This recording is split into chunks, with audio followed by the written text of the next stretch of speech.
சாரதா வந்து இவ்ளோ பேசும்போது விஜய்க்காக காவேரி நின்றுக்கணும்னு நினைச்சீங்கன்னா, கண்டிப்பா இந்த வீடியோக்கு ஒரு லைக் போடுங்க. ஒரு சூப்பரான ஸ்டோரி லைன் வந்து பார்க்கலாங்க. குமரனோட அம்மா இருந்துட்டு சாரதா இவ்ளோ பேசினது, "கொஞ்சம் நிறுத்துங்க சாரதா. நீங்க என்ன பேசிட்டு இருக்கீங்க? எனக்கு சத்தியமா புரியல. ஆனா வந்து பையன பெத்த ஒரு அம்மான்ற நிலையில் நான் சொல்றேன். என் பையன் சீர் செஞ்சத விட அந்த பையன் நல்லா தான் பண்ணியிருக்கான். நம்மளோட ஊர் வழக்கம் கரெக்ட்டா ஃபாலோ பண்ணி இவ்ளோ விஷயம் அவன் பண்ணியிருக்கான்னா, உன் பொண்ண வந்து அந்த அளவுக்கு அவன் காதலிக்கிறான்னு தான் அர்த்தம். அவன் பொண்ணோட மச்சினிச்சிக்காக இவ்வளவு பார்த்து பண்றான். உன் பொண்ண கையில வச்சு தாங்குவான்னு உனக்கு அறிவில்லையா சாரதா? பாட்டிய வந்துட்டு நீ என் பொண்ணா இருந்துட்டு இப்பதான் கரெக்ட்டா ஒரு விஷயத்த பேசுற.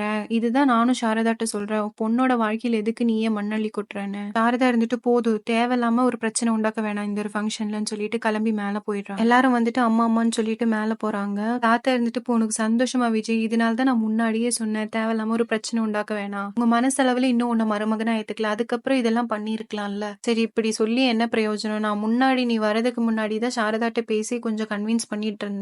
இப்ப இன்னும் நீ கோவத்துக்கு ஆளாயிட்ட. இப்ப என்ன பண்றதுன்னே தெரியல. இப்படி தாத்தா பேசிட்டு இருக்கும்போது சடனா வந்து காவேரிக்கு வாந்தி வந்துருது. ஓடி போய் வாந்தி எடுத்துடுறா. இது பார்த்து குமரனோட அம்மா இருந்துட்டு, இப்ப என்ன புள்ள வந்து வாந்தி எடுக்குது? இது இப்படி விட்டா சரிப்பட்டு வராது. எங்களை முதல்ல சேர்த்து வைக்க வேலையை பார்க்கணும். குமரனோட அம்மா இருந்துட்டு, இங்க வா காவேரின்னு சொல்லிட்டு மேல கூட்டிட்டு போய், இங்க பாரு சாரதா உன் பொண்ணு வந்து வாந்தி எடுக்கிறா. எனக்கு என்னமோ இது நாடி புடிச்சு பார்த்தா வேற மாதிரி தான் தெரியுது. எதுக்கும் நீங்க வந்து இவளை கூட்டி ஹாஸ்பிட்டல் ஃபர்ஸ்ட் போயிட்டு வா. அப்படி ஏதாவதுன்னா இவங்க 2 பேரையும் சேர்த்து வைக்கிறதா சாரதா கரெக்டான வழி. இது கேட்டோன்னே இன்னும் சாரதா கோவம் வந்து காவேரிய சாத்தி, நீ வந்து என்ன சொன்ன? புருஷன் பொண்டாட்டியா வாழலன்னு சொன்ன. இப்ப என்ன வாந்தி எடுக்கிறேன்னு சொல்லி சொல்றாங்க. காவேரி வந்து தயங்கி தயங்கி அடிக்காதீங்கம்மான்னு சொல்லி சொல்றாங்க. இதோட இந்த எபிசோட் முடிச்சிருக்காங்க. அடுத்த எபிசோட்ல என்ன ஆகுதுன்னு பொறுத்திருந்து பார்க்கலாம்.